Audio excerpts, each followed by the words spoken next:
It's called the Oscar of Teaching, and we have the winner tonight. The Dan Yorke State of Mind program is brought to you in part by Lookout Rhode Island and Takeo Comfort Solutions.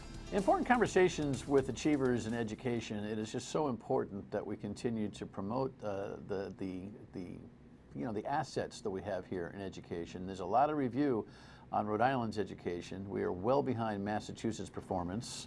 For those of you in Mass, congratulations, you're well ahead of the curve. But here in Rhode Island, we are still struggling. We had third grade numbers that came out the other day where we're still flat in terms of reading comprehension and all of that, and flat's not good. The governor's got this goal of 3 out of 4 third graders in 2025 being, completely on their game. But we are a long way from that right now. And it's important, I think, that we talk to these award-winning teachers to tell us about how to get there from here and talk about what they're doing. So that's part of our agenda tonight. Nice to have you in on this Friday evening. In case the world is crazy on a Friday, know that we'll catch up on Monday. We record our Friday programs on Thursday. So contemporary news in the last 24 hours from our taping, or the forward 24 hours, we'll hold till Monday. It gives us a chance to kind of lay out some fun conversation. And here was the headline for our award winner, a Coventry High School English teacher. And safe to say, she was surprised. I have the envelope, please. The Milken Educator Award goes to Lauren Hopkins.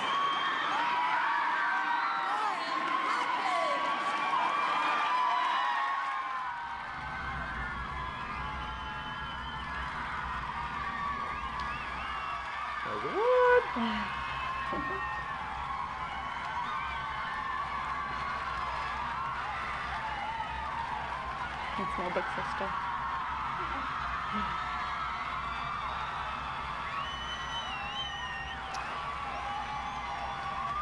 All right, we can roll back from this. Obviously, these awards are always issued in surprise fashion, which is good stuff. Have you? Come on back, Jess. Welcome, congratulations. Thank you very much. Nice to be here. The award winner. I won't ask you where you put the money. Okay, so don't worry about it. Top secret information, top yes. Secret. The 2017 Rhode Island Milken Education Award winner is Lauren Hopkins, and obviously you had no idea it was coming. No, it was overwhelming to say the least. Big surprise, a wonderful surprise. You always wear tie-dyed shirts to school, by the way? What's up with that? I have received quite a bit of commentary on the attire that day, Dan. I'm hoping to redeem myself a bit here today with you. Well, everyone had it on, so yes, it's Yes. So we do get the first day of school every year. Our student council provides us Ochre Pride t-shirts for faculty events, assemblies, things of that nature. So we all had them on that day because we were anticipating a visit from Dr. Wagner, who was coming to the school. We knew he was going to be there, and we were being commended for our work with Pathways and our vocational program. I was not expecting to be on any sort of television. So word did not get out there that a single teacher was going to be awarded the Milken? No. About halfway through. I knew it a day and a half in advance. See, you had this intel, and no one shared it with us, Dan. Those of us in the media get this information, and we're like, and everyone does a pretty good job, and not leaking it. From what I understand, the only person in my building who knew was my principal, Michael Hoban, who's wonderful, but he said he was stressed out for those 2 weeks trying to keep that a secret, but he organized this assembly with the help of others and kept everyone in the dark about it. So it was pretty surprising. The only thing I would say about halfway through, there was the buzz going on with the teachers. Something else is happening here, something more. We don't know what, but this is a big deal. So we didn't know exactly what was coming. How did your fellow teachers react to this? They were wonderful. I work with such a supportive faculty. So I've been in the building for 16 years. So that's another family. The people I've been working with for a while. I know their kids, they know my kids. So they were wonderful, complimentary, and really supportive. How long have you been there? I started teaching in 2001 in Coventry. It was my first year teaching right after I graduated from URI. So I did my student teaching in Coventry Middle School and in Coventry High School as well. So you're a local gal? I am. I'm from Johnston originally. Oh, you moved all the way out to Coventry? I did. Wow. We laugh. It's a day trip. You have to pack a lunch. There's a whole process that's involved. But I did. I moved to Coventry about 12 years ago, and so I had been teaching in the community for a while, and I love it. It's a great place to be. Has it settled in? No, I don't think anything like this really completely settles in. I think that I feel so honored to have received the award, but also I feel like there are so many other people, even within my building, in other schools that I know that I've taught with, that are so deserving. So I am so appreciative. But I feel that this is a lot of responsibility. I want to represent teachers in Rhode Island in a really positive manner, so I hope to be able to do that well. Yeah, I would imagine that the responsibility feels like a good word, because now you carry a brand, Yes, don't you? I do. Do you know how you were evaluated? I don't know all the ins and outs. I know I did ask Dr. Foley, who was the woman who presented the award to me. She works with Milken, the Milken Family Foundation. And she said that it does come from the department, Rhode Island Department of Education, from their office. And so I believe that I maybe was first on their radar. I was awarded the Teacher of the Year for my school last year, not for the district, just for the school. So perhaps I was on their radar from that level. So you're on a roll, huh? I'm telling you, this has been a great few years. And it's exciting because I think that any recognition for teachers in a positive manner is great. I love that attention has been brought to my school, because I think we're a great school community doing so many positive things. So if this brings Coventry High School into the light a little bit, then all the better. Have you ever, in your career and up in the last few years, have you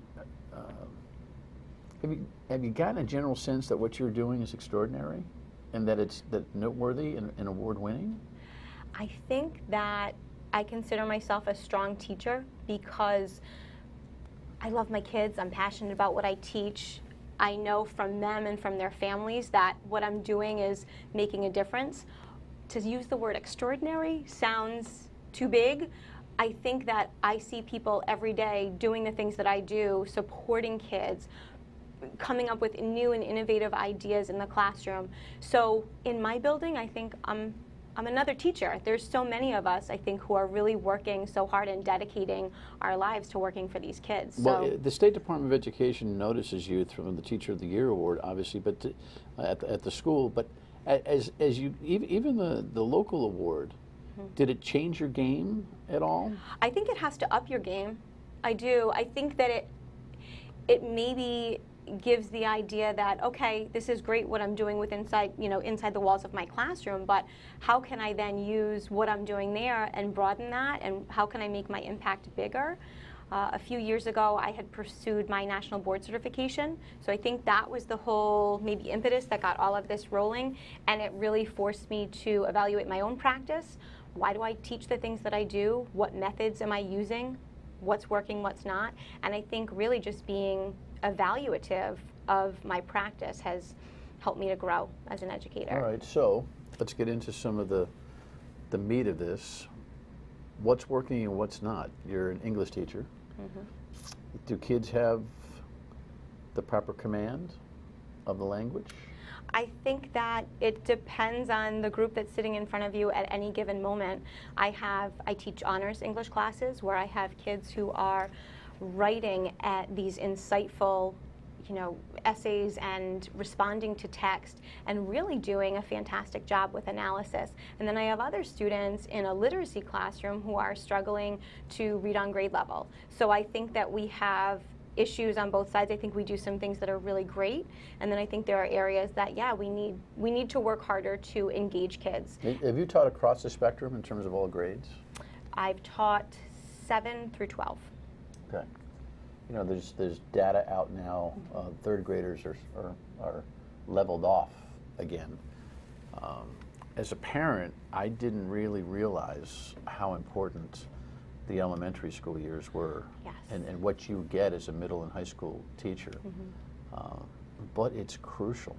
And I guess the data shows that if by third grade there isn't some kind of high level of literacy, that it's a struggle all the way through. Do you find that to be true? Absolutely. That achievement gap just grows larger and larger all throughout, and it's harder for those students to catch up. And as a result of that, now the self-confidence is low. I'm not reading the way my classmates are reading, and so a negative association comes with reading. I'm a bad reader. I don't read well. The kid, math was always, yeah, it's not such a big deal, I think. But the kid who couldn't read well was always somewhat ostracized, right? Is that still the case? I wouldn't say that, no. I think that now so many programs are in place across all the levels in terms of literacy instruction, daily literacy instruction, that I don't think it's as focused on if someone is not. I guess I'm talking about peers, fellow students. If a kid's having trouble reading, say, okay, Johnny, read this paragraph. And I always remember it being kind of one of these things where we'd be like, oh boy, you know. Yeah. Is that still the case? I don't see it a whole lot at the high school level. I can't speak to the middle or the elementary level. Because they're performing better? I would say so. I would also say, too, that part of my literacy instruction that I do within the classroom is not having students read aloud to the entire group, because part of that is the anxiety producing, I'm on the stage and I have to perform, and so that impedes their progress with the reading. So I'll have them read one-on-one with me, but I wouldn't have them necessarily read aloud to the entire classroom if I know that that student is struggling and he or she prefers not to. All right, when we come back, we'll talk more about some of the philosophies here and what we ought to know. Stay with us.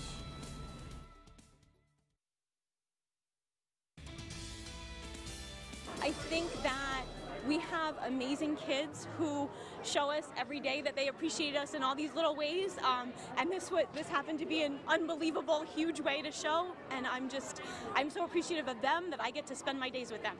Well, I think you're pretty well composed. I mean, the emotion running out of you on award day is obviously clear. Takes your breath away, huh? It does. Yeah. It does. When Dr. Foley kind of leaned in and told me that I'd be expected to speak in a moment, and I was in hysterics a moment earlier.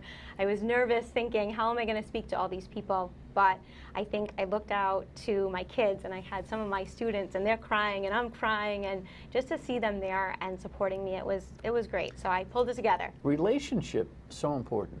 Huge. Huge. I think that's the foundation of a strong classroom. Absolutely. The first thing that you need to do, in my opinion, as an educator, is to build in your room a safe space for learning to occur. Because a student is not going to feel comfortable enough and ready to grow as a learner and ready to take risks unless I provide that safe environment for them. What's more important, authority, trust? Trust. Being the nice teacher, the cool teacher. Yeah, I would say trust and mutual respect. I think that you can command a classroom without yelling and, that very strong authoritative figure. I think mutual respect is key in the classroom. I have students who I've heard in other rooms, oh, so-and-so I got kicked out of class, or there was a behavior problem, and I couldn't envision it, because I think that I really work to create relationships with my kids where I treat them with respect and they treat me with respect. You don't have those kinds of issues in your classroom? Oh, of course, occasionally. But just one example, I had a few years ago, I had a student who was oftentimes a behavior issue in class and acting out, and it was really difficult for me. I was not used to it. Usually I can set the tone in my room really well, and so I needed to be proactive about that. So I approached one of the vice principals and one of the guidance counselors and said, help me understand this young man, because right now I'm not getting him, and I need to get him. I need to understand him to make it better for both of us in the classroom, because right now it's not successful. And they gave me a little bit of information on his backstory. We all sat down together. I talked to the young man, and we came to an understanding, and he was one of the first ones to send me an email. He's no longer at my school. He was one of the first ones to send me an email congratulating me and telling me how well he's doing right now. And that's it. That's the reason. That's why you do this, I think. Having a successful teaching career must be really rewarding. It's amazing. Dan, I've always said, and my husband teases me sometimes, that no one's supposed to like their job this much. You're not supposed to, it's supposed to be your job. You're not supposed to love it as much as you do. You're not supposed to be happy on a Sunday when you're going back to work the next day. But I get to meet these kids and watch them throughout their time at the high school, and then because I'm a community member, beyond that, I see them, I run into them in the community. I've been talking over these past few days, because of all the attention, I've been talking with, I say kids, but my kids who graduated 15 years ago, who are sending me emails from all over the country, where they are, what they're doing, that they have families now. And I just think, who else gets to do that? I think it's such an honor. So, for teachers who burn out, what happens to them?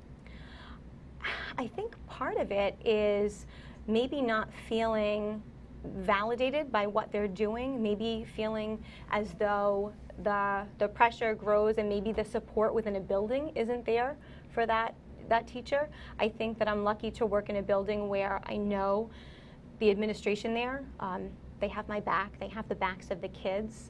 They're doing great things for the kids, but also helping to make sure teachers feel supported and mentored, and they're given good professional development. I think all those things are really important to sustain in the teaching profession. What do you think the ratio of happy to not happy teacher is? That's hard to say. I think it would probably vary depending on the building, the climate of the school. I think if you come around and look in my building and you look at classrooms, people are happy to be there. They're working for kids. The kids are happy to see their teachers when they go in. And of course, it's not all sunshine and rainbows all the time, but I think the majority of the people I know I work with, and I respect them greatly, I think they're doing a fantastic job. Do you think about whether your achievement and the rap that you have with your students and the goals you're achieving and their academic performance is a transferable thing from one district to the next? In other words, if you were teaching in the city of Providence, if you were in Central Falls, and some of the challenged urban school districts, do you think about those things? You know, I do. I had a colleague, actually, a friend of mine, who works at a school in Providence. She had come on one of the days that they had off. She had come to observe my classroom. We have a friendship going back years, so she said, I'd love to see how things are in Coventry. Do you mind if I come and I shadow one of your classes for the day? So we had those discussions, and I'll be honest, I have never taught in one of those school systems, so I don't know how that would shape my instruction per se. I know that at the foundation of good teaching, though, is loving your kids, loving your content, and trying to do whatever you can to engage them. So it might look a little bit different in another school, but I think the mentality would be the same. Do you have peers both inside and outside the district now asking for a little bit of shadow opportunity and consultation since you've won these awards? Yeah, no, at this point, no. This was prior to, and this was just a friendship. That's where that came from. But that whole responsibility thing, well, do you think it'll lend toward that? You know, well, I would hope that it will give me opportunity to go into other schools and maybe see what other teachers are doing, and then likewise have them come into our school. There are so many teachers that I think it would be great to even shadow within my building, just to see how the history teacher approaches his or her content and their dynamic with kids. So I think the best thing for teachers is to watch other teachers in action. What do you do that's great in your classroom, and how can I use it and apply it in my room? All right, when we come back, we'll find out a little bit about how are young people doing when it comes to the language. He teaches English. There's a lot of phone work going on. I don't know how much book work. Stay with us.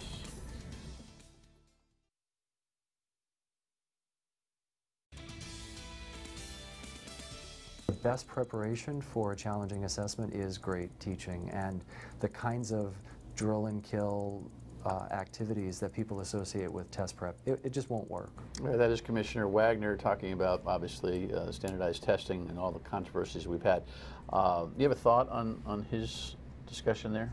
I do think, I have to say, I like where Dr. Wagner is coming from in a lot of ways. I like that we are maybe re-looking at some ways, alternatives to some of the high-stakes testing, because I think that data is important. It's important to see where our kids are, compare them, to other states, and see where they need to go. What areas are we lacking? Where do we need to strengthen our instruction? But at the end of the day, I think that these tests can be very high pressure situations for our students, and kids don't always perform well in that way. And I worry about, you know, the dangers of teaching to the test and killing creativity and originality of thought. So. Well, as an English teacher, I would imagine that's where you would want to be, because there's all of that going on. Listen, we could talk for 6 hours about this. I mean, I'm fascinated. I think the audience is fascinated by this as well.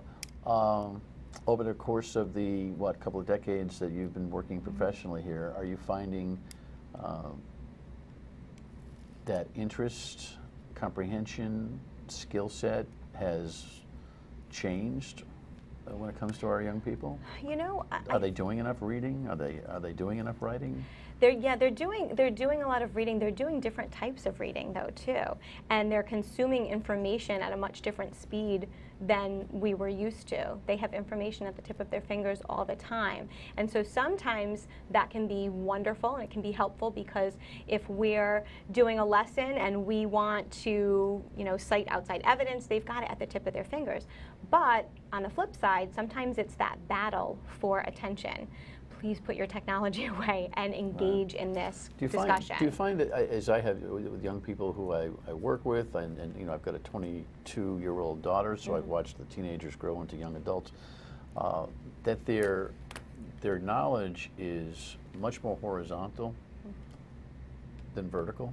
In other words, they can get their hands on a whole bunch of things, but getting in depth is not something they do very well. Well, and I think that's An English teacher, I'm sure, is somebody who wants to get into the thought process. That means there's a depth to your curriculum, isn't there? Yeah, absolutely. And I think I like the way that you put it too, that horizontal. They have all this different information, but maybe don't have a whole depth of knowledge. And I think that's... Or concentration level? Well, I think, you know, I think given the right topic, that concentration level can come. But I think our job as educators is to look at that material and help them dig a little bit deeper. And I find myself, that's something I'm saying all the time. This is great. This is a great start. How can you take this further?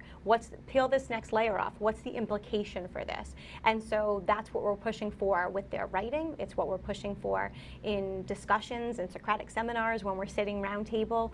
That's what we're doing. That's the goal, to try to get them to think more deeply about these topics. And what about what's happening? We only have a minute left. I could talk to you all day.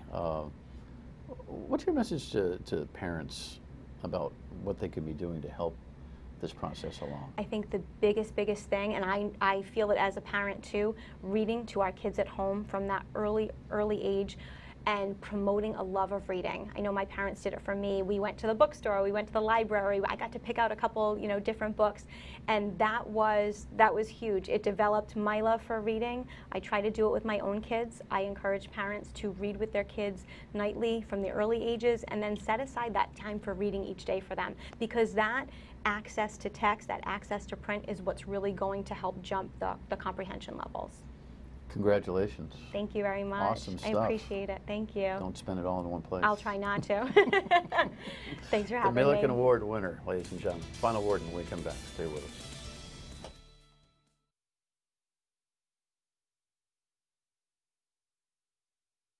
I love talking to educators who love their kids, and obviously to win the Milken Award, you got to love your kids. And be pretty smart too, as we say in Rhode Island. So congratulations to Lauren Hopkins. I'm just stealing my notes here about Monday night. We have a really interesting conversation coming up with Walt Buteau and Dan McGowan at WPRI 12. They've done this story on a 1996 meeting, an audio of then Mayor Buddy Cianci, God rest him, who predicts that in 2017 the city won't even be standing if they have to pay the pension cost they're presented with.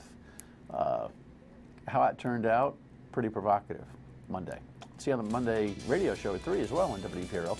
Have a great weekend. Good night.